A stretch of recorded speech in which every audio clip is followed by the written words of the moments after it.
Fala galera, e aí, como é que estamos? Aqui o professor Júlio Rodrigues, professor de filosofia, trazendo para vocês agora algumas pontuações, algumas dicas, algumas reflexões sobre a questão de resolução de questões.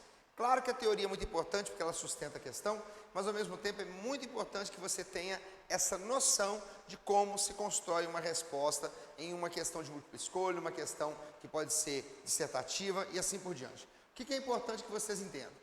Temos aqui uma questão de René Descartes. Galera, sempre teremos um texto na questão, sempre teremos um comando na questão e sempre teremos as alternativas. O que me faz acertar a questão? A capacidade de alinhar essas três ideias: o texto, o comando e as alternativas. Observem bem nessa questão aí, ó. Leia o texto a seguir. É quase impossível que nossos juízos sejam tão puros e tão sólidos como teriam sido se tivéssemos tido inteiro uso da nossa razão desde a hora do nosso nascimento e se tivéssemos sido conduzidos sempre por ela. René Descartes. A razão cartesiana inaugurou na modernidade uma forma de se pensar a partir de uma linguagem racionalista em modelos matemáticos. Esse modelo racional pretendia servir como guia para o conhecimento da realidade. Sobre o método cartesiano, pausa aí. Pense em uma coisa importante. Quando falamos de René Descartes, estamos falando do século XVI. O racionalismo é o movimento no qual ele acredita que necessariamente todo sujeito, quem é o sujeito? É aquele que tem a consciência, que tem o pensamento racional, é aquele que conhece o objeto. O objeto, nesse caso cartesiano aqui, é meramente passivo.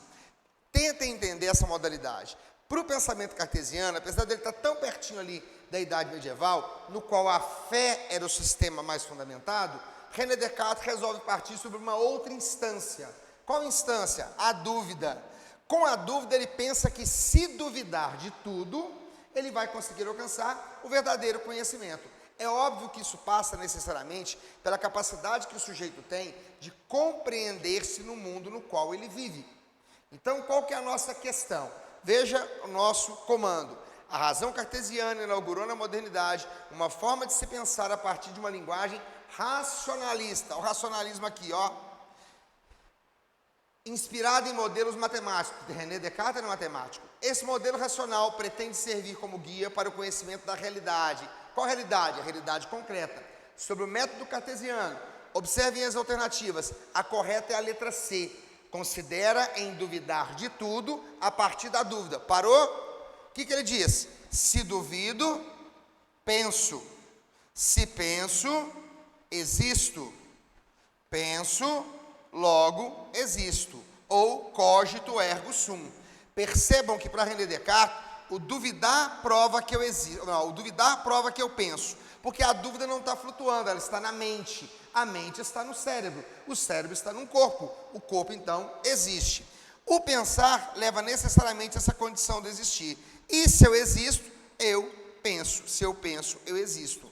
Mas entendam que o existir para René Descartes não é igual a lagartixa que está debaixo da pedra, sai às 10 horas, toma sol e volta para debaixo da pedra. Na verdade, o existir para René Descartes é necessariamente o significar. E é exatamente isso que o ser humano faz. Quando você está escolhendo a sua carreira, o que você vai fazer na faculdade, como você vai estudar, você está significando a sua própria existência. Se você observar a letra A, está falando de quê? Crítica da razão pura. Letra A é de Kant, nada a ver com René Descartes. Letra B, tem seu apogeu no século XV, quando entra em declínio a filosofia escolástica. Estamos falando de filosofia escolástica, que é século XV, e não século XVI. Letra D, consistia em colocar o mundo, a realidade, entre parênteses, operando assim uma redução essencialista. Também nada a ver, porque isso aí vai bater de frente com o existencialismo só do século XX.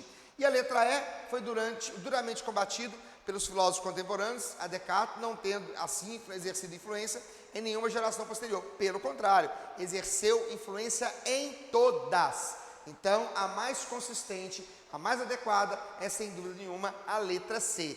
Revisem a questão, revejam os conceitos. Um grande abraço e até a próxima.